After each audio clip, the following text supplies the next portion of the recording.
Hello students, मैं सूरज कुमार आप लोगों का स्वागत करता हूं अपने यूट्यूब चैनल पे। स्टूडेंट, आज हम लोग डिस्कस करने वाले हैं सक्सेसिव डिफरेंशिएशन का जो nth डिफरेंशियल कोएफिशिएंट है उसका क्वेश्चन। तो पिछले 2 लेक्चर में आपको सक्सेसिव डिफरेंशिएशन का जितना भी थ्योरी था वो आपको हम समझा दिए हैं कि किस तरह से हम लोग nth डिफरेंशियल कोएफिशिएंट निकालेंगे, यानी कि nth डेरिवेटिव निकालेंगे, और किस किस टाइप से जितना भी स्टैंडर्ड फॉर्म था वो सारा स्टैंडर्ड फॉर्म आपको पिछले लेक्चर में समझा दिए हैं। तो हम उम्मीद करते हैं कि वो सब में आपको कोई भी दिक्कत नहीं आ रहा होगा। स्टूडेंट, अगर आप झारखंड टीजीटी की तैयारी कर रहे हैं तो आप मेरे चैनल के साथ जुड़े रहिए। आप लोग के लिए रेगुलरली यहाँ पे हम वीडियो अपलोड कर रहे हैं। और अगर आप किसी अदर टीजीटी या पीजीटी की तैयारी कर रहे हैं, मतलब किसी अदर स्टेट से हैं, तो भी आप मेरे चैनल के साथ जुड़ सकते हैं। आप अपना कंटेंट प्लेलिस्ट में मैच करके पढ़ सकते हैं। प्लेलिस्ट में जो है आपका ऑर्डर बहुत अच्छे से किया हुआ है, आपको कोई दिक्कत नहीं आएगा।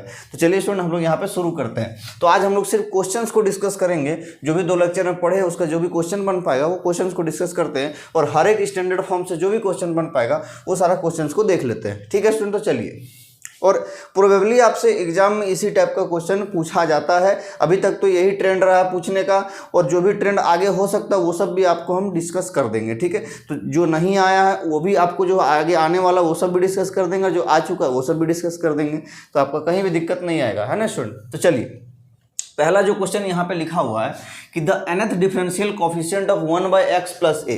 तो आपको जो सबसे पहले दिमाग में क्या आना चाहिए कि जो हम स्टैंडर्ड फॉर्म पढ़े हैं, आपको हम 8 स्टैंडर्ड फॉर्म पढ़ा है, उसी को एक्सपेंड करके 12 कर दिया गया है। तो वो जो 12 स्टैंडर्ड फॉर्म या 8 स्टैंडर्ड फॉर्म आप पढ़े हैं, जो आपको पिछले लेक्चर में पढ़ा दिए, क्या उनसे मैच उनसे मैच कर रहा है कि नहीं। सबसे पहले तो आपको यही देखना है कि जो स्टैंडर्ड फॉर्म हम पढ़े हैं उनसे मैच कर रहा है कि नहीं। एकदम 100% करेगा, ठीक है, उसको करना होगा, है ना। तो पहला ये जो आपको क्वेश्चन दिख रहा है 1/x + a, आप याद कीजिए किससे मैच कर रहा है, कौन सा स्टैंडर्ड फॉर्म से मैच कर रहा है। आपको डायरेक्टली थोड़ी दे देगा वही वाला, हो सकता है मिल जाए, लेकिन ज़्यादातर चांस रहेगा कि नहीं रहेगा, है ना। तो ये जो दिख रहा है 1/x + a, ये आपको किससे, कौन सा मैच करता हुआ दिख रहा है। ये आपको इससे मैच करता हुआ दिख रहा होगा 1/ax + b से, है ना, इससे मैच करता हुआ दिख रहा होगा। मतलब यही फॉर्मेट ये वाला है। तो हमको इसी के अनुसार ये वाला, यहाँ पे देखिए जहाँ ये वाला कांस्टेंट b है उससे कोई जगह पे a है, उससे कोई हमको फर्क पड़ता नहीं है। इसमें कोएफिशिएंट a है x का, इसमें कोएफिशिएंट 1 है x का, बस इतना ही तो फर्क है। बाकी फॉर्मेट तो आपका यही है। तो आपको इसी के अनुसार चलना होगा। तो अगर इसके अनुसार चलते हैं तो हम बताएं yn कैसे निकलता है, इसका yn क्या होता है। आपको पिछले ही लेक्चर में बताएं -1 a का पावर n होता है। सबसे पहले याद रखिए a का पावर n का मतलब क्या कि यहाँ पर जो x का कोएफिशिएंट है वो a है, तो a का पावर n। ठीक है, इस वाला a को और इस वाला a को एक ही समझने, गलती नहीं कीजिएगा। हम इसको क्या करते हैं ना, रहने दीजिए, कोई दिक्कत नहीं है। इस वाला a और इस वाला a को एक साथ रिलेट नहीं कीजिएगा। यहाँ पे कांस्टेंट b है, यहाँ पे ये वाला कांस्टेंट a है, ठीक है, तो अलग अलग है। ठीक, तो a का पावर n है, और उसके बाद क्या होता है -1 का पावर n होता है, और क्या होता है n फैक्टोरियल होता है अपॉन ये जो नीचे पूरा दिख रहा है ax + b, इसका पावर होता है n+1। यही होता है इसका nth डिफरेंशियल कोएफिशिएंट इस वाला का। तो इसके हिसाब से हम इसको भी निकालेंगे, क्योंकि वही फॉर्मेट है। तो हाँ सर, वही फॉर्मेट है, तो निकालिए। अब अगर हम इसी के हिसाब से निकालना चाहे तो yn क्या आ जाएगा। देखिए सबसे पहले क्या लिखा हुआ है इसमें, a का पावर n, मतलब यहाँ देखेंगे a क्या है, तो a है इस x का कोएफिशिएंट, a है इस x का कोएफिशिएंट, इसमें x का कोएफिशिएंट कितना 1, तो 1 का पावर n। तो 1 का पावर n लिखेंगे, या बाद में समझा देंगे 1 का पावर n। ठीक है, रहने दीजिए, इसको हटा सकते हैं, अभी समझा देते हैं, है ना। आगे देखिए -1 का पावर n, तो कोई दिक्कत नहीं, -1 का पावर n। उसके बाद n का फैक्टोरियल, तो n का फैक्टोरियल कोई चेंजिंग नहीं, नीचे आए। ये जो नीचे जो दिख रहा है उसका पावर n+1, तो मतलब ये जो नीचे दिख रहा है x + a, उसका पावर n+1, मतलब x + a का पावर n+1। यहाँ खत्म हो गया, बोल नहीं हुआ खत्म, इसको हटा सकते हैं। देखिए 1 का पावर n है, 1 का पावर n का मतलब क्या, 1 ही है, 1 का पावर n मतलब 1। तो अगर 1 का पावर n मतलब 1 होता है, 1 को इसके साथ मल्टीप्लाई करे या ना करे कोई फर्क नहीं पड़ेगा। मतलब इसको हम लोग लिख सकते हैं डायरेक्टली, yn = -1 का power n factorial by x + a का पावर n+1। हो गया, खेल खत्म। तो यही आपका nth डिफरेंशियल कोएफिशिएंट है। yn ही पूछा, nth डिफरेंशियल कोएफिशिएंट लिखेगा या तो nth डेरिवेटिव लिखेगा, दोनों में से कोई लिख सकता है। ठीक है, तो ये आपका आ गया। तो देखिए आपका कौन सा ऑप्शन मैच कर रहा है। तो पहला ऑप्शन अगर हम देखेंगे यहाँ पे, तो -1 का पावर n+1 का फैक्टोरियल। यहाँ पे देखिए n का फैक्टोरियल है, तो यहाँ पहला कैंसिल हो गया। दूसरा देखिए -1 का पावर n-1 का फैक्टोरियल। यहाँ पे देखिए -1 का पावर n तो है, लेकिन n-1 फैक्टोरियल, यहाँ n फैक्टोरियल, मतलब खत्म हो गया। तीसरा देखिए -1 का पावर n, बोले हाँ -1 का पावर n, n का फैक्टोरियल तो हाँ n का फैक्टोरियल, x प्लस a का पावर n+1 तो x प्लस a का पावर n+1, मतलब हम लोग को तीसरा ऑप्शन आपका मैच कर रहा है। ठीक है, तो इसी तरह से आप इसको बना सकते हैं। अभी आपका दिमाग में एक कीड़ा और काट रहा होगा, क्या सर हम इसको डायरेक्टली जिस तरह से इसको डिफ्रेंशिएट करके हम लोग nth डेरिवेटिव निकाले थे तो क्या इसका नहीं निकाल सकते हैं? बोले एकदम निकाल सकते, कोई दिक्कतें नहीं है। ठीक है, तो आप अगर चाहे आपका दिमाग में ढेर कीड़ा काट रहा है तो इसको फिर से वैसे ही कीजिए जैसे इसको हम लोग डिफरेंशिएट किए थे पिछला लेक्चर में। चलिए करके आपको दिखा देते हैं, प्रोसेस बता देते हैं, वही प्रोसेस है, इसमें कुछ नया नहीं है ना। तो इसमें आप चाहे तो ऐसे भी कर सकते हैं। कैसे कर सकते हैं देखिए, इसको हम लोग अगर चाहे तो सबसे पहले इसको लिखेंगे तो ये वाला हम लोग नहीं लिख सकते x प्लस a का पावर -1, मतलब y आ गया आपका x प्लस a का पावर -1। अब इससे आप y1 निकालिए, -1 का पावर x प्लस 1 पावर -2। ठीक है, और फिर y2 निकलेगा, फिर y3 निकलेगा, और इसी तरह चलते चलते आपका yn निकलेगा, फिर इससे y2 निकालिए आप, है ना। इसमें अब ये वाला डिफ्रेंशिएट कीजिएगा फिर से तो आपको कुछ मिलेगा नहीं, x का जो है डिफ्रेंशिएशन जो 1 आ जाएगा और a का 0 आ जाएगा, तो 1 मल्टीप्लाई कीजिएगा तो कुछ हासिल नहीं होगा। ठीक है, रखने की जरूरत नहीं है। फिर ये नीचे आ जाएगा, -1 है, -2 है, x प्लस 1 पावर यहाँ -3 हो जाएगा, और इसी तरह करते करते आपका आ जाएगा, क्या आ जाएगा, ये आपका कहाँ तक जाएगा, कितना बार है तो n बार है, कितना बार है n बार है, तो -1 का पावर n हो जाएगा, और नीचे ये आपका नीचे आ जाएगा x प्लस a का पावर, अब यह n+1 हो जाएगा, वो भी प्लस में हो जाएगा क्योंकि ऊपर रहता तो -n+1 होता। ठीक है, ये आपका इस तरह से यहाँ पे आएगा x प्लस a का पावर -n+1। ठीक है, इस तरह से लिखेंगे, और यहाँ पे एक एक्स्ट्रा आपका क्या आएगा तो n का फैक्टोरियल आएगा। ठीक है, क्यों आएगा, क्योंकि यहाँ से भी -1, यहाँ से भी -1, यहाँ से भी -1, सबसे कॉमन लेके -1 का पावर n हुआ है, और 1 × 2 × 3 अप टू n गया होगा, तो 1 से लेके n तक का मल्टीपल मतलब n फैक्टोरियल, तो इसको यहाँ पे n फैक्टोरियल भी बैठाना होगा। तो इसको हम लोग चाहें तो इस तरह से भी लिख सकते हैं, -1 का power n factorial upon x plus a का पावर n+1। ठीक है, तो इस तरह से भी बना सकते हैं, आपको जैसा इच्छा। हम तो बोलेंगे आपको जो है स्टैंडर्ड फॉर्म का जो nth डिफरेंशियल कोएफिशिएंट याद रखना है, और डायरेक्टली जो उस फॉर्म का आएगा वो डायरेक्टली पुट कर देना है उसी हिसाब से, तो आपका आंसर आ जाएगा। ठीक है, इसमें भी देखिए वही आपका आ रहा है, इसमें कोई दिक्कत नहीं है। तो इसको हम यहाँ पे इरेज कर रहे हैं और सेकंड वाला क्वेश्चन में चलेंगे।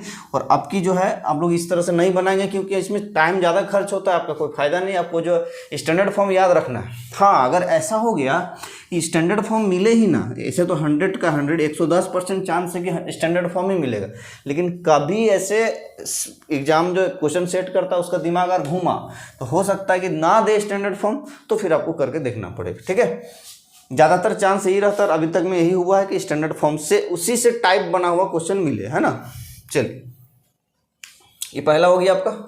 दूसरा देखिए, the nth differential coefficient of log 1 + x। तो सबसे पहले फिर वही हम लिख रहे हैं, अगर y = 1/ax + b रहे तो yn क्या होता था भाई, a का पावर n, -1 का पावर n फैक्टोरियल, और ax + b का पावर n+1। अभी तक तो यही थे हम लोग, लेकिन अब हम लोग क्या है, log 1 + x। अब आपको फिर दिमाग लगाना है कि ये जो log 1 + x है ये किसके साथ मैच कर रहा है, मतलब कौन वाला स्टैंडर्ड फंक्शन को मैच कर रहा है। तो आपको देखना होगा, याद कीजिए, आपको पढ़ाए हैं log ax + b का nth डिफरेंशियल पढ़ाए हैं, ये पढ़ा दिए, ये स्टैंडर्ड फॉर्म पढ़ा दिए। अगर आप ये पढ़ा दिए तो इसी से रिलेट कर रहा है, बोले सर रिलेट तो कर नहीं रहा, एकदम कर रहा है। देखिए कैसे कर रहा है, यहाँ पे देखिए, यहाँ पर भी x है, यहाँ पर भी x है, b की जगह यहाँ पे 1 है, कोई दिक्कत नहीं। इसमें x का कोएफिशिएंट a है, इसमें x का कोएफिशिएंट 1 है। ठीक है, तो कोई दिक्कत नहीं है। तो यही वाला मात्र हम लोग, लेकिन हाँ, अब इसमें हम लोग को yn लिखना पड़ता है। पहले तो इसका yn लिखेंगे और उसी से रिलेट करके इसका yn लिखेंगे। लेकिन आपको बताए थे कि ये वाला log ax + b और 1/x + b में आपको जो है एक ही याद रखना, ज़्यादा दो याद रख के जो फायदा नहीं, बस थोड़ा सा चेंजिंग आएगा। इसमें जहाँ जहाँ n है इसके जगह n-1 होगा, सिर्फ a का पावर n छोड़ के। तो इसमें क्या हो जाएगा, देखिए जहाँ जहाँ a का पावर n वैसे ऑलरेडी वैसे के वैसे आ जाता है, कोई दिक्कत नहीं। और बाकी जहाँ जहाँ n है, n की जगह n-1 आ जाता है, तो यहाँ आ जाएगा -1 का पावर n-1, n-1 का फैक्टोरियल, और नीचे क्या है, ax + b का पावर n+1 है, तो ax + b का पावर n+1 की जगह n आ जाएगा, क्योंकि n की जगह n-1। तो बाकी उसका काम खत्म, उसको हटा देते हैं। चलिए ये हट गया। अब इससे रिलेट करके हमको इसको बनाना log 1 प्लस एक्स का, ये आपको उससे रिलेट करके इसलिए लिखे कि वो बार बार याद करने का झमेला नहीं रहेगा दोनों को, ठीक है, एक ही को याद करना। ट्रिक तो बता दिया ना कि ए का पावर एन को खाली वैसे के वैसे रख देना, बाकी जहाँ जहाँ n n n minus 1 put कर देना, ठीक है। तो अब देखिए इसमें हम लोग को क्या है भाई, y is equal to log, यहाँ पे 1 प्लस एक्स, इसको x प्लस 1 लिखते हैं इस हिसाब से, कोई दिक्कत नहीं, तो इस हिसाब से लिखेंगे तो ज़्यादा सुविधा होगा, है ना। तो log 1 प्लस एक्स हो गया। अब बस वैसे ही पुट कर देना y n, देखिए कैसे आ जाएगा आपका। इसमें क्या है, a का पावर n, a का पावर n, तो इसमें देखिए a कितना, यहाँ पर तो कोफिशिएंट a x का कोफिशिएंट है, यहाँ पे x कोफिशिएंट कितना 1 है, तो 1 का पावर n आ जाएगा। तो 1 का पावर n को नहीं भी लिखेंगे तो कोई दिक्कत नहीं है, क्योंकि मल्टीप्लाई हो गया, फिर लास्ट में हट ही जाएगा, 1 बचेगा। 1 का पावर 1 n जो है 1 ही होता है ना, तो उसको नहीं लिख रहे, कोई फायदा नहीं। बाकी देखिए -1 का पावर n माइनस 1 लिख देते हैं भाई, बहुत दिक्कत है, लिख देते हैं, बच्चा लोग को बहुत कन्फ्यूजन हो जाएगा, है ना। लिख देते हैं 1 का पावर n हो गया, और -1 का पावर n माइनस 1 हो गया, और n माइनस 1 का फैक्टोरियल, और नीचे क्या आ जाएगा, जो है ax प्लस बी यहाँ पे है लॉग के अंदर वाला, यहाँ पे लॉग के अंदर x प्लस 1 है, पावर में n है, तो उसी के पीछे पावर में n आ जाएगा, ठीक है। और ये 1 पावर n को हटा सकते हैं, अभी बताएं, तो यहाँ पे आपका आ जाएगा -1 का power n minus 1, n minus 1 का फैक्टोरियल, और x प्लस 1 का पावर n, ठीक है। मिला लीजिए आपको कौन सा ऑप्शन मैच कर रहा है। ये इधर इसके बराबर नहीं है, ये इसका बराबर है ना, y n is equal to, ठीक है। तो -1 का power n minus 1, n minus 1 का फैक्टोरियल, x प्लस 1 का पावर n, मिलाइए कौन सा मिल रहा है, -1 का पावर n, वहाँ पे तो n माइनस 1 है, तो हमारा पहला ऑप्शन तो ऐसे ही हट गया। दूसरा देखिए -1 का पावर n माइनस 1 मिल रहा, n माइनस 1 का फैक्टोरियल ये भी मिल रहा, नीचे 1 प्लस एक्स का पावर n प्लस 1, लेकिन वहाँ पे 1 प्लस एक्स का पावर n है, देखिए यहाँ पे n प्लस 1 ये भी गया। देखिए इसको -1 का पावर n माइनस 1 यहाँ मिल रहा, n माइनस 1 का फैक्टोरियल मिल रहा, 1 प्लस एक्स का पावर n, यहाँ पर भी ये x प्लस 1 लिखे, चाहे 1 प्लस एक्स लिए कोई दिक्कत नहीं, पावर n, यहाँ पर भी पावर n, मतलब तीसरा ऑप्शन मैच करा, चौथा तो नॉन ऑफ दीज है, कोई दिक्कत ही नहीं। ये आपका चौथा ऑप्शन मैच करा था। 2 क्वेश्चन हम लोग सॉल्व कर लिए, आसान आसान सा क्वेश्चन था, इसमें कोई दिक्कत नहीं, ज़्यादा टाइम कंज्यूमिंग भी नहीं है, इस तरह से बना सकते हैं। अगर आपको ये याद है तो ये तुरंत आ जाएगा, और आपको ये याद नहीं है फिर बनाना पड़ेगा, ठीक है। तो इसीलिए स्टैंडर्ड फॉर्म पढ़ा दिए ताकि आपको याद रहे, तो इसको आप नोट कर लीजिए, फिर आगे क्वेश्चंस को हम लोग डिस्कस करते हैं। स्टूडेंट अब हम लोग आगे क्वेश्चंस को डिस्कस करते हैं। तो यहाँ पे हम 7 क्वेश्चन, आपका 2 हो गया पहले, और यहाँ पे 4 क्वेश्चन, 5 है ना, 1 2 3 4 टोटल 5 क्वेश्चन लिखे हुए हैं। ये सब क्वेश्चन का हम ऑप्शन नहीं दिए हुए हैं, क्योंकि बहुत ज़्यादा ऑप्शन बड़ा बड़ा है, इसको बोर्ड में अटेगा नहीं, है ना। यहाँ पे 1 का देखिए ऑप्शन दिए हुए बहुत बड़ा हो गया, इसलिए बाकी क्वेश्चन का ऑप्शन हम यहाँ पे नहीं लिखे हैं, आप कुछ समझ सकते हैं, कोई दिक्कत नहीं है। तो तीसरा क्वेश्चन को यहाँ देखते हैं हम, द nth, सब क्वेश्चन में मामला वही है कि nth डिफरेंशियल कोफिशिएंट यानी कि nth डेरिवेटिव निकालना है ना। तो क्वेश्चन कुछ अलग नहीं है, बाकी आपको जो है दिमाग लगाना है कैसे कैसे सॉल्व करना। If the nth differential coefficient of log ax plus x square, यहाँ पे देखते हैं हम सबसे पहले क्या करना है, पहले इसको हम यहाँ पे अलग कर लेते हैं, ठीक है। चलिए अब यहाँ पे दिया हुआ है log ax plus x square, यहाँ पे आप सबसे पहले क्या दिमाग में लगाएं, क्या हम लोग को स्टैंडर्ड फंक्शन से मैच कर रहा है। तो यहाँ पे आपको बिल्कुल भी मैच नहीं कर रहा स्टैंडर्ड फंक्शन से, लेकिन आपको यहाँ पे क्या दिमाग लगाना, यहाँ पे स्टैंडर्ड फंक्शन लाया जा सकता है, ठीक है। मिल तो नहीं रहा वैसा, देखिए होता है क्या, log ax प्लस बी, और a और b होता है कांस्टेंट, लेकिन यहाँ पे log ax तो है, लेकिन b की जगह एक्स स्क्वायर है, मतलब यहाँ पर भी वेरिएबल है, x का फंक्शन यहाँ पर भी, x का फंक्शन यहाँ पर भी, लेकिन उसमें ऐसा नहीं था, log ax प्लस बी था, मैंने एक जगह कांस्टेंट था, एक जगह x का सिंगल आपका लीनियर फंक्शन था, लेकिन इसमें है एक यहाँ पे एक्स स्क्वायर है, यहाँ पे ax है, तो मतलब मामला जम नहीं रहा था। लेकिन उस तरह से इसको लाया जा सकता है, क्योंकि हम लोग को आखिर में क्वेश्चन उसी फॉर्म में लाना होगा, नहीं दिया रहेगा स्टैंडर्ड फॉर्म में तो आपको स्टैंडर्ड फॉर्म में लाना है, ठीक है, आपको ये दिमाग में लाना है। तो इसमें देखिए लॉग का एक प्रॉपर्टी लगेगा, इससे आप ला सकते हैं, देखिए किस तरह से। तो चलिए यहाँ पे हम सॉल्व कर देते हैं, इसको लिख सकते हैं हम लोग लॉग, यहाँ दोनों से x ले लेंगे कॉमन, ठीक है, दोनों से क्या लेंगे, x कॉमन ले लेंगे, तो आपका बच जाएगा यहाँ पे a प्लस एक्स बच जाएगा, ठीक है। ये आपका आ गया log x इंटू ए प्लस एक्स। तो यहाँ पे देखिए आपका एक प्रॉपर्टी लगेगा, जैसे आपको पढ़ाया गया होगा, आप क्लास 11 12 में पढ़े होंगे, तो log का प्रॉपर्टीज वगैरह पढ़ाया गया होगा। अगर आप नहीं पढ़े तो यहाँ पे हम बता देते हैं, इसमें log का प्रॉपर्टी लगेगा। देखिए log a into log b होता है, ठीक है, log a इंटू बी अगर होता है इस तरह का, ठीक है, तो ये log किस में टूट जाता है, log a plus log b में टूट जाता है। ठीक है, ये प्रॉपर्टी इसमें लगेगा। ये नहीं जानते हैं तो जान लीजिए, और जानते हैं तो बहुत अच्छी बात है। ठीक है, तो log a इंटू b रहेगा तो log a plus log b में तोड़ सकते हैं। ठीक है, तो चलिए अब यहाँ पे है log, यहाँ पर भी देखिए a इंटू बी है, log a into b, log a into b है तो ये भी log a plus log b में टूटेगा। इसको हम लोग क्या लिखेंगे, log a plus log b। ठीक है, यहाँ पे आ गया। अब देखिए, अब आपका असली खेला यहीं पर है। अब देखिए, आप क्या स्टैंडर्ड फॉर्म क्या पढ़े, log ax प्लस बी। तो अब देखिए कि इस फॉर्म में ये दोनों पार्ट है। अगर ये दो पार्ट आ गए, दोनों पार्ट को अलग अलग से सॉल्व करना पड़ेगा। yn इसमें भी निकलेगा प्लस yn इसमें भी निकलेगा, दोनों को ऐड करना है ना। तो ऐड तो क्या ये हुआ है, तो दोनों को अलग अलग से निकालना है। तो क्या ये दोनों देखिए आपका इस फॉर्म में है, तो सबसे पहले इसको देख लीजिए, दिख रहा है ax प्लस बी, तो इसको a प्लस एक्स लिखा, हम x प्लस a कर देते हैं, ज़्यादा अच्छा दिखेगा ये आपका फॉर्मेट के हिसाब से। ठीक है, तो ax प्लस बी, तो देखिए यहाँ x का कोफिशिएंट इसमें a है, यहाँ x कोफिशिएंट 1 है, मतलब कोई दिक्कत नहीं है।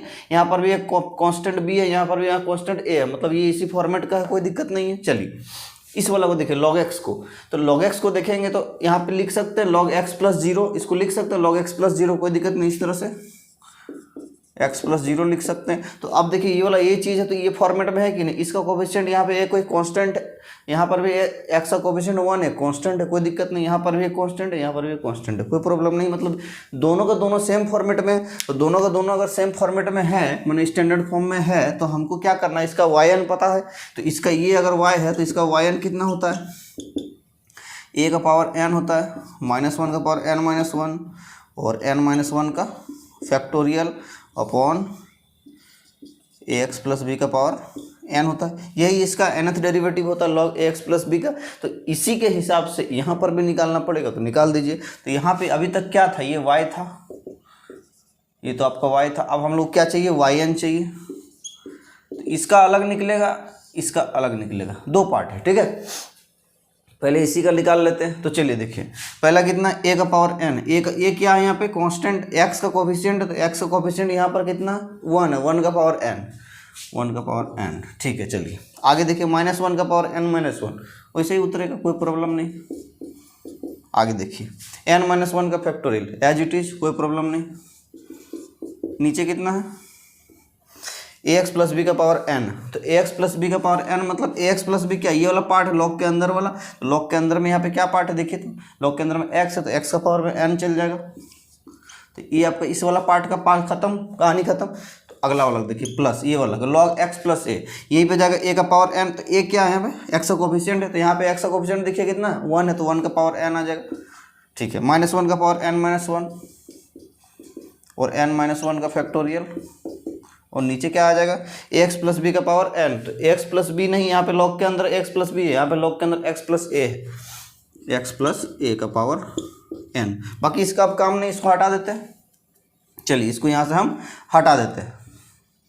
आपको क्या करना, आपको फॉर्मेट में लाना होगा। सबसे पहले तो देखिए यहाँ पे नियम क्या है कि फॉर्मेट में नहीं, सबसे पहले दिया हुआ फॉर्मेट में नहीं, हमको क्या करना है, स्टैंडर्ड फॉर्म में लाना होगा। तो ऐसे लॉग का प्रॉपर्टी लगा के हम यहाँ पे क्या किए, स्टैंडर्ड फॉर्म में लाएं। तो ये वाला y है, ये वाला भी y है, दो y है, तो मतलब दो अलग अलग पार्ट में कर दिए, अलग अलग समथिंग प्लस समथिंग में। तो ये भी लॉग का log ax प्लस बी का फॉर्मेट में, ये भी log ax प्लस बी का फॉर्मेट में, दोनों में अपना yn लगा दिए। ठीक है, यहाँ पे देखिए अब यहाँ से सीधे यहाँ आ जाते हैं। 1 का पावर n मतलब 1 होता है, इसको लिख के भी कोई फायदा नहीं है।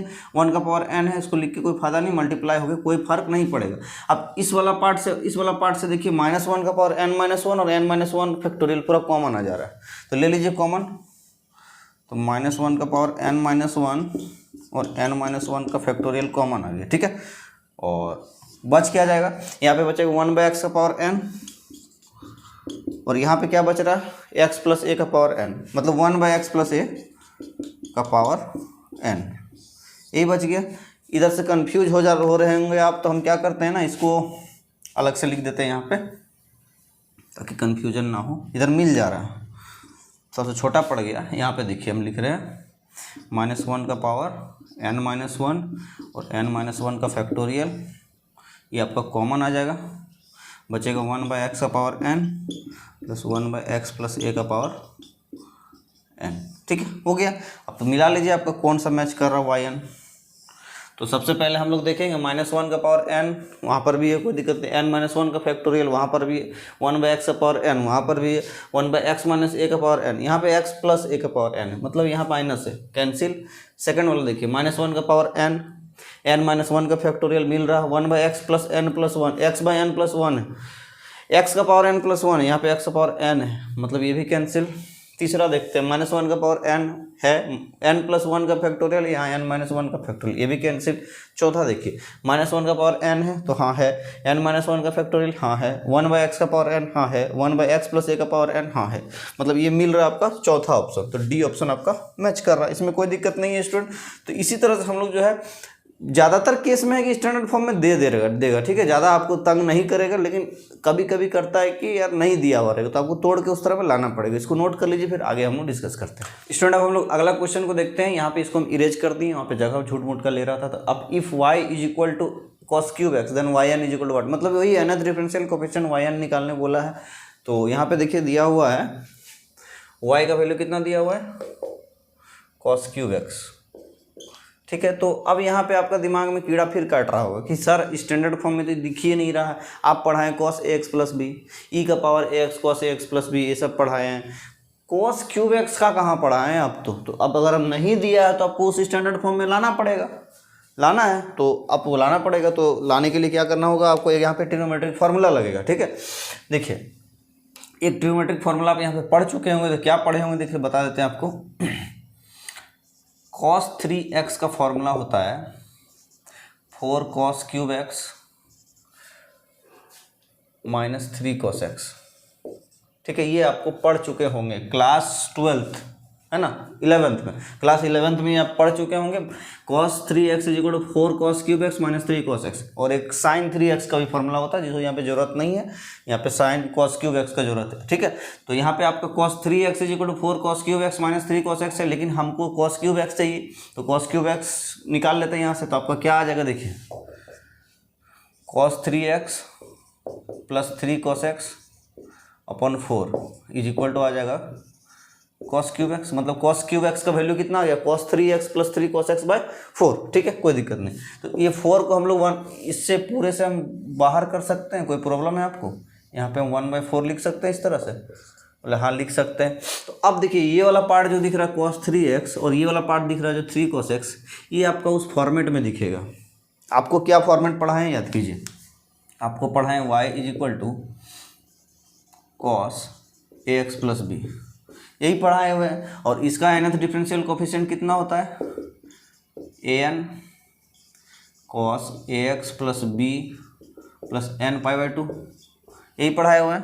तो अगर यही पढ़ाए हुए हैं तो इस हिसाब से देखिए cos ax + b फॉर्मेट क्या आपको यहाँ पे दिख रहा है, यहाँ पे दो पार्ट है, cos 3x है और 3 cos x है। तो ये वाला तो दिख रहा है कि देखिए cos 3x + 0 लिख सकते हैं, तो cos 3x + 0 के हिसाब से वो वाला फॉर्मेट मिल रहा है, कोई दिक्कत नहीं। और ये क्या है, 3 तो कांस्टेंट है बाहर, इससे कोई मतलब नहीं, 3 cos x, ठीक है, 3 cos x, तो यहाँ पे a cos x है, तो cos x भी तो उसी फॉर्मेट का है, cos 1x हो गया ax के जगह, और b के जगह 0 रख देंगे तो इसको नहीं लिख सकते, cos 1x + 0, तो आपका आ जाएगा cos ax + b, मतलब ये दोनों उसी फॉर्मेट का है, मतलब वही स्टैंडर्ड फॉर्म का। तो हम लोग को स्टैंडर्ड फॉर्म में अगर आ गया तो फिर हम वो वाला फॉर्मेट का हिसाब से अपना yn निकाल सकते हैं। तो चलिए निकालते हैं। तो अगर हम यहाँ पे निकालना चाहें तो चलिए देखिए निकालते हैं कैसे। तो yn क्या आ जाएगा देखिए, इसको 1/4 जैसे है वैसे रहने देते हैं, इसका कोई काम नहीं यहाँ पे। तो क्योंकि ये तो मल्टीप्लाई है कांस्टेंट किसी के साथ, तो वैसे ही रहेगा, cos 3x है ना, तो इसको देखिए a का power n ax + b + n π/2, यही ना होता है। तो यहाँ पे ax के जगह कितना है, 3x है, मतलब a 3 है, तो 3 का पावर n हो जाएगा, a का पावर n होता है, और cos ax + b, मतलब यही वाला पार्ट यहाँ पर है, तो ax + b की जगह कितना है, 3x है, तो 3x आ जाएगा, और प्लस b तो है नहीं, इसमें 0 है, तो 0 है तो 0 को लिख के फायदा नहीं, डायरेक्ट n π/2 लिखेंगे हम लोग। बाकी ये वाला का फर्स्ट पार्ट का आपका nth डेरिवेटिव आ गया सर, कोई दिक्कत नहीं, प्लस ये 1/4 दोनों में साथ है, बाहर ब्रैकेट 3 cos x, तो 3 तो रहने दीजिए, इसमें कोई इशू नहीं है ना। अब आ गया cos x, क्योंकि 3 cos x के साथ मल्टीप्लाई है, यहाँ पे कांस्टेंट मल्टीप्लाई रहने से कोई असर नहीं पड़ता है, 3 एज इट इज आ जाता है। डिफरेंशिएशन में आप सीखे होंगे, है ना। तो cos x है, तो cos x को भी इसी हिसाब से लिखेंगे। तो यहाँ पे देखिए a का पावर n है, सबसे पहले तो a का पावर n है, तो इसमें तो n a तो कुछ है ही नहीं, 1 है, cos 1x, तो 1 का पावर n लिखाएगा, 3 इंटू 1 का पावर n, 1 का पावर n आ गया। उसके बाद से cos ax प्लस बी, मतलब a वाला पार्ट, ax प्लस बी क्या पे छुच्छे x है, x है प्लस n पाई बाई 2, ठीक है। और 1 का पावर n नहीं लिख के भी दिक्कत नहीं है, ठीक है। तो आ गया 3 cos n पाई बाई 2, ये आ गया आपका क्या बोलते हैं nth डेरिवेटिव, ठीक है। 1/4 3 का power n cos 3x plus n pi by 2 plus 3 cos x plus n pi by 2। तो इस तरह से हम लोग जो है, जो फॉर्मेट में नहीं है, जो स्टैंडर्ड फॉर्म में नहीं है, उसको स्टैंडर्ड फॉर्म में लाया जाना चाहिए, और लाया जाने के बाद जो है आपका स्टैंडर्ड फॉर्म वाला से रिलेट करके ही बनाना पड़ेगा, है ना। तो इसको आप नोट कर लीजिए, फिर आगे हम समझाते हैं। स्टूडेंट हम लोग 5वां क्वेश्चन को देखते हैं। 5वां क्या है, if y is equal to sine 2x into cos 3x then y n is equal to क्या होगा। मतलब इसमें भी आपका nth डिफरेंशियल कोफिशिएंट निकालने बोल रहा है। इसमें आपको क्या दिया हुआ है, y is equal to sine 2x into cos 3x, ये दिया हुआ है। तो क्या ये आपको स्टैंडर्ड फॉर्म में दिख रहा है? बोले हाँ सर दिख रहा है, लेकिन हमको नहीं दिख रहा है। यहाँ पे देखिए ये साइन एक्स प्लस बी है, यहाँ पे भी साइन एक्स प्लस बी वाला फॉर्मेट है, लेकिन ये दोनों मल्टीप्लाई हुआ है, दोनों मल्टीप्लाई किया हुआ है। यहाँ पे आपका मामला बिगड़ जाएगा, यहाँ पे आपका हिसाब किताब नहीं लगेगा।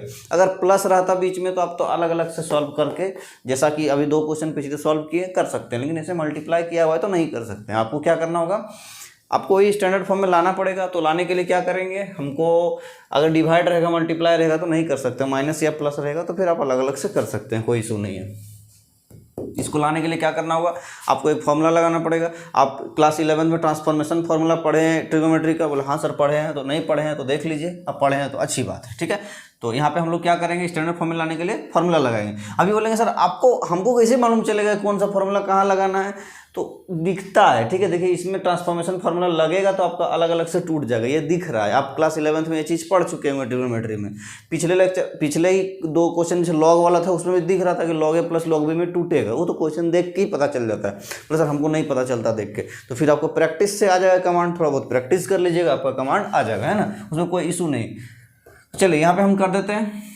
तो ये y इज इक्वल टू, इसको हम करेंगे 1/2 इंटू 2 कर देंगे, 2 से मल्टीप्लाई डिवाइड कर देंगे, क्योंकि अभी समझ में आ जाएगा आपको, ठीक है। अब देखिए एक फॉर्मूला यही पढ़े हुए कि 2 साइन ए कॉस बी, ठीक है, ये 3x है, 2 साइन ए कॉस बी।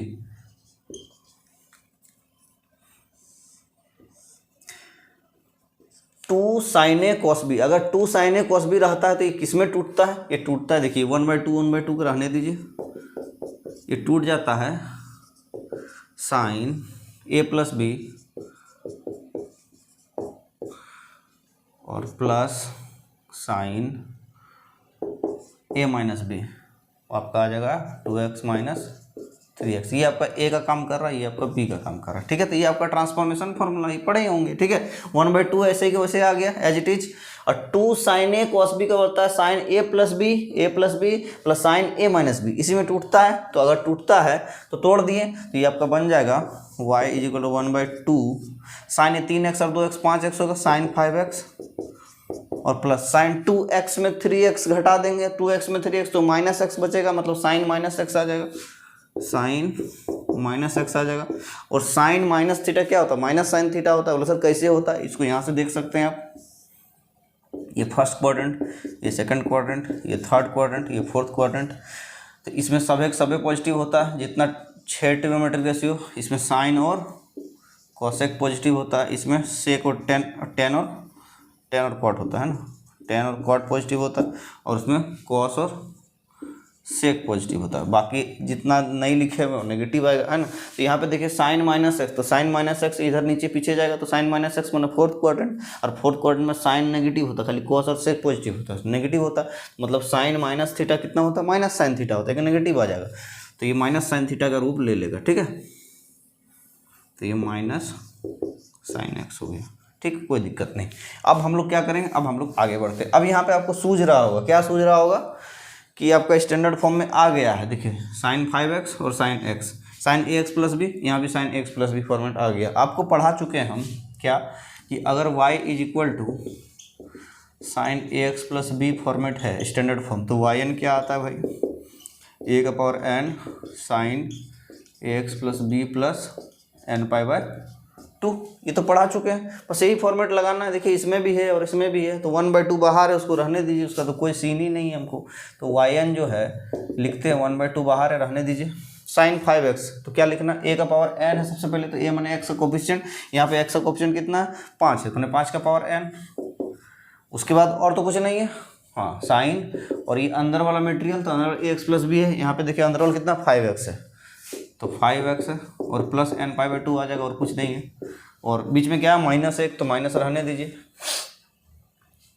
साइन एक्स है, ठीक है, साइन एक्स है, तो साइन एक्स है, तो यहाँ पे देखिए एक्स का कोफिशिएंट ए है, यहाँ पे एक्स का कोफिशिएंट 1 है, तो 1 का पावर एन लिखाएगा, 1 का पावर एन लिखाएगा, और तो कुछ नहीं है। चलिए sine a x plus b है, अंदर वाला मटेरियल तो सिर्फ एक्स है, तो x plus n pi by 2, और 1 का पावर एन मल्टीप्लाई करके कोई फर्क नहीं पड़ेगा, वैसे के वैसे ही रहेगा। तो ये आपका आ गया, यहीं पे वाई एन आ गया 1/2 5 power n sine 5x plus n pi by 2 और minus sine x plus n pi by 2। इस तरह से इसको हम लोग सॉल्व करेंगे। ये आपका वाई एन आ गया, ये आपका 5वां क्वेश्चन भी सॉल्व हो गया, बड़ी आसानी से सॉल्व होता है। यहाँ पे एक्स्ट्रा दिमाग क्या लगाना, बस आपको फॉर्मेट में स्टैंडर्ड फॉर्म में लाना है, ठीक है। तो वो क्वेश्चन देखने से ही पता चल जाएगा, प्रैक्टिस कीजिएगा, आपको देखने से पता चल जाएगा, ठीक है स्टूडेंट। तो इसको भी नोट कर लीजिए, फिर अगला क्वेश्चन जो है दोनों उसको सॉल्व करते हैं। स्टूडेंट अब हम लोग छठा क्वेश्चन को देखते हैं। छठा क्वेश्चन क्या है, nth differential coefficient of y is equal to E का पावर x cos x, ठीक है। तो चलिए इसको हम लोग देखते हैं छठा क्वेश्चन को। ये भी आसान क्वेश्चन है, ज़्यादा इसमें दिमाग लगाने की जरूरत नहीं है, ये आपको स्टैंडर्ड फॉर्म में ही दिया हुआ है, y is equal to E का पावर x cos x, ठीक है। आप याद कीजिए, आपको एक हम फॉर्म पढ़ाए हैं, y is equal to E का power ax cos bx plus c, ये पढ़ाए हैं। हाँ सर पढ़ाए हुए तो है। तो इसका वाई एन कितना आता है, आर का पावर एन ई का पावर ए x cos B x plus सी प्लस एन थीटा। इसमें आपको क्या बताए हैं कि आर का वैल्यू क्या होता है, √अंडर ए स्क्वायर प्लस बी स्क्वायर, और थीटा कितना होता है tan इनवर्स बी बाई ए, ठीक है। यानी कि tan थीटा बराबर बी बाई ए, यही पढ़ाए हैं यहाँ चीज़, ये चीज़ तो आपको बता चुके हैं। तो इसी के हिसाब से ये भी बनेगा। देखिए ई का पावर एक्स कॉस एक्स वाला फॉर्मेट है, मतलब ई का पावर ए x cos B x plus c वाला फॉर्मेट है। ये ए बी और सी, जितना भी ए बी सी यूज हुआ पिछले लेक्चर्स में, पिछले क्वेश्चन में, सब कांस्टेंट है, ठीक है। और एक्स वाई वाला टर्म है वो वेरिएबल्स है, वो फंक्शन का है ना, एक्स का फंक्शन में। और ए बी सी जितना यूज हुआ सब कांस्टेंट में, उसको ध्यान में रखिएगा, नहीं तो फिर कन्फ्यूज हो जाइएगा। तो ये आपका इसी फॉर्म में बन जाएगा। तो ये आपको ई का पावर एक्स कॉस एक्स बन गया। तो आपको क्या निकलना है, आर का पावर एन ई का power x cos B x plus c n theta, c plus N theta. तो वाई एन इसके हिसाब से कितना आएगा भाई, देखिए तो आर का पावर एन ई का पावर ए एक्स तो है नहीं, सिर्फ एक्स है, और कॉस बी एक्स प्लस सी प्लस एन थीटा। तो बी एक्स तो है ही नहीं, सिर्फ एक्स है, और सी तो है ही नहीं, मतलब एन थीटा है, ठीक है। तो आपको आर और थीटा का वैल्यू तो चाहिए। आर और थीटा कुछ बोला ही नहीं क्वेश्चन में, तो नहीं बोला, तो आर और थीटा का वैल्यू चाहिए। आर क्या लिखते हैं, √ए² प्लस बी स्क्वायर। तो चलिए यहाँ पे हम निकाल देते हैं। तो आर इज इक्वल टू √ए²। तो ए किसको बोले हैं, ई का पावर में एक्स का कोफिशिएंट, ई का पावर में एक्स का कोफिशिएंट कितना 1 है, तो 1 का स्क्वायर प्लस बी किसको बोले हैं, कॉस के अंदर में एक्स का कोफिशिएंट, कॉस के अंदर में एक्स का कोफिशिएंट 1 है, तो 1 का स्क्वायर। तो आर बराबर कितना आ गया, 1 + 1 √2 आ गया, ठीक है। तो यहाँ पे आपका खेल खत्म। तो y n is equal to √2 का पावर n, और ई का पावर x वैसे की वैसे आएगा cos x प्लस एन। और थीटा अभी नहीं मालूम है, थीटा क्या है देखिए, tan थीटा b बाई ए होता है tan थीटा। और b कितना दिया, b मतलब cos के अंदर में x का कोफिशिएंट, तो cos के अंदर में x कोफिशिएंट कितना 1 है, और a है नीचे, a मतलब e का पावर में x का कोफिशिएंट, तो e का पावर में x का कोफिशिएंट कितना 1 है, यहाँ पर e का पावर 1x मतलब x है, तो 1 आ गया। मैंने tan थीटा बराबर कितना हो गया 1 हो गया। tan थीटा 1 कितना होता है 45 डिग्री, मतलब π/4 में, ठीक है, 45 डिग्री में।